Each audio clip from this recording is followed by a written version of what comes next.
नमस्कार, स्वागत आहे तुमचं महाराष्ट्र दर्पण 24 या न्यूज चॅनलमध्ये। राजेवाडी पुलावरून वाहून गेलेल्या दोघा दुचाकी स्वारांचे मृतदेह सापडले।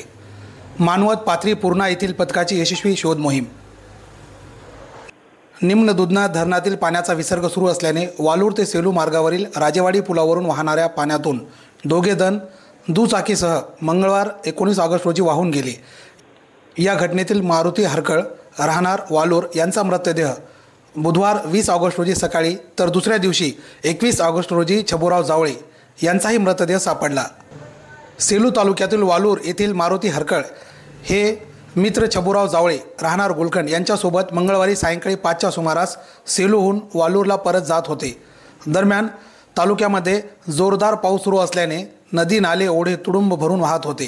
राजेवाडी परिसरातील पुलावरूनही पाणी वाहत होते, मात्र त्यांनी पुलावरील पाण्यातून दुचाकी काढण्याचा प्रयत्न केला। पाण्याचा जोर असल्याने दोघेही दुचाकीसह वाहून गेले। घटनास्थळी असलेल्या लोकांनी त्यांना वाचवण्याचा प्रयत्न केला, पण यश आले नाही।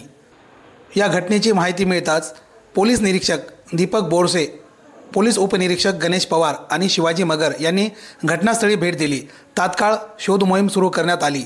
सकाळी नायब तहसीलदार विजय मोरे यांच्या नेतृत्वाखाली मानवत पाथरी आणि पूर्णा येथील पथकाने बोटीच्या साहाय्याने शोध मोहीम हाती घेतली। त्यात बुधवारी सकाळी 9च्या सुमारास घटनास्थळापासून सुमारे 1 किलोमीटर अंतरावर मारुती हरकळ यांचा मृतदेह मिळाला, मात्र छबुराव जावळे यांचा मृतदेह सापडला नव्हता। शोध मोहीम सलग सुरूच राहिली आणि अखेर गुरुवारी सकाळी त्यांचाही मृतदेह सापडला। या दुर्दैवी घटनेमुळे वालूर आणि गुलकंड गावामध्ये शोककळा पसरली आहे। ब्युरो रिपोर्ट, महाराष्ट्र दर्पण 24।